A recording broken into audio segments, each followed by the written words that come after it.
Our spidey senses are tingling this morning as we get ready for one of the most talked about shows on Broadway. It's called Spider-Man Turn Off the Dark, and it's bringing some serious megawatt talent to the Great White Way with Tony Award-winning director Julie Taymor, who's here now, and songs and a score by none other than Bono and The Edge, who join us from Nice, France, where they're on the road with their U2 360 tour. Hey guys, so great to see you. Let me start with you all out in France. And Bono, you had that accident earlier this summer. How you feeling? Well, you know, I'm lucky to be walking, let alone running around on a stage, or dancing might be stretching it a bit. But yeah, German doctors really did me a great service. I'm rebuilt by better design, as they say in Audi. Bionic man now? Yeah, yeah. No, I was very lucky, very lucky. I can't believe I'm back. It was only 12 weeks after surgery I was on stage. It's a pain in the ass because well, it's literally a pain in the ass, actually. So, Edge, I was talking to Julie just before we went on camera here, and she said that this has been a long time coming, this whole project. Whose idea was it to make Spider-Man into a musical? This visionary man, Tony Adams, who was a producer who left Ireland and went and made his fortune in Hollywood, came into our office one day with this hunch that maybe we might be interested in doing something on Broadway. And he arrived and showed Paul McGuinness, you know, this concept to do Spider-Man. And he didn't know that Bono and I had been talking about doing something on Broadway for a long time. And the first thing we said to Tony is, well, Tony, if you can get Julie Taymor, would be very interesting. Now, is that true? But unfortunately, tragically, she's blushing over it is true.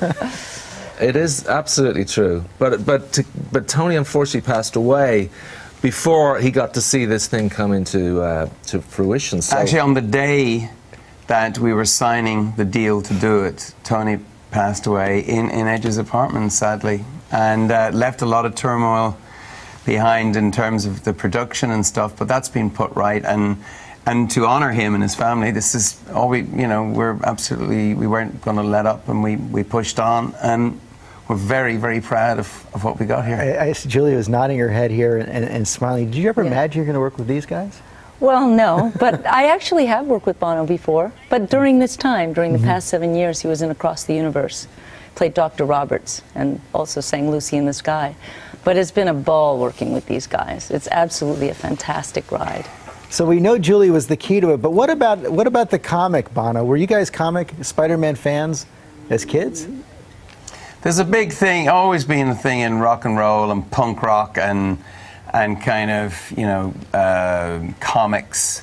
It's gone back a while, but I think we're interested in it because it's a really quintessential New York story, and we're all kind of wannabe New Yorkers, and particularly, you know, it's this sort of, you know, it's not so serious, but, you know, post 9/11, this idea of everyone being capable of being a hero kind of caught our imaginations, and we didn't want to go about it in any earnest way, but it's a mythological character, New Yorker, old Peter Parker. and like everything having to do with New York, this is big. It's Julie, definitely big. Huge budget. So give us a sense, I know you got some props here, of what we're going to see as you transform this into a musical. Well, what we wanted to do, which is very important in theater, is to make it very physical. And so what we're trying to do are these pop-up sets. George Siepen, my designer, this is just in the beginning. We're in tech rehearsals, and you're going to see New York City come alive with like these buildings, pop-up books. There's a giant Spider-Man over here. Here's a picture of the Brooklyn Bridge with 3 of our techies on the top of the Brooklyn Bridge. And then with Eiko Ishioka, we've done these costumes. Now this is a story of a boy caught between 2 worlds. One is mythological, one is Spider-Man and surreal. And he meets one of the villains who starts out as Dr. Osborn, as we know, and then turns into the Green Goblin.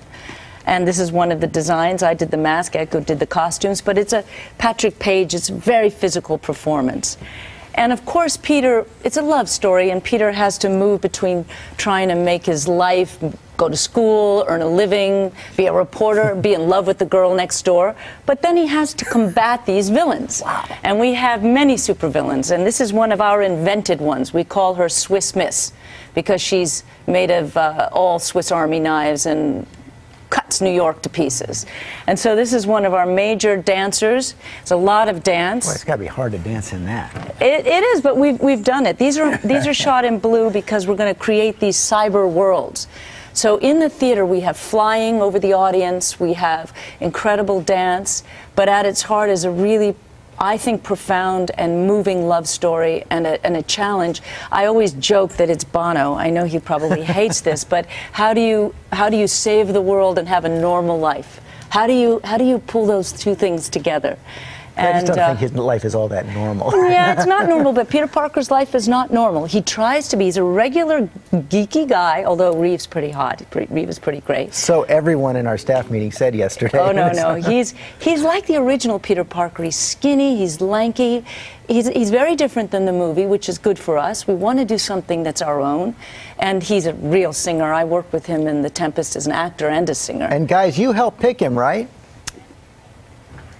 Yeah, one of the great things about this casting is that we get Reeve, who's this amazing singer, but we've also brought in his band. So we've got the sound of a real, authentic rock and roll band performing at the show. Is it a U2 sound? You know, being a band, that's great. No, you know, it swerves all over the road, George. I mean, that's the fun of it. From a U2 perspective, you got the, you know, big rock and roll tunes, melodrama, big melodies. There's orchestral stuff too. I mean, it's, you know, the real question for us was, could we do it? Could we write songs that drove a story, you know, inspired by characters? And actually, we could. It turns out it's actually harder to write songs about yourself than it is to write about other people, I think. Well, it looks like so much fun, and we can't wait to hear a song. We're going to get to it in our next half hour, and it just looks so spectacular. Julie Taymor, thank you so much. Thank you. Bono and Edge, thanks so much. Enjoy the rest of the tour. Can't wait to see you when you get back here to the States. And Spider-Man comes to Broadway Thanks, this George. fall. Come and see us. Absolutely. Yeah. Tickets go on sale starting this Sunday.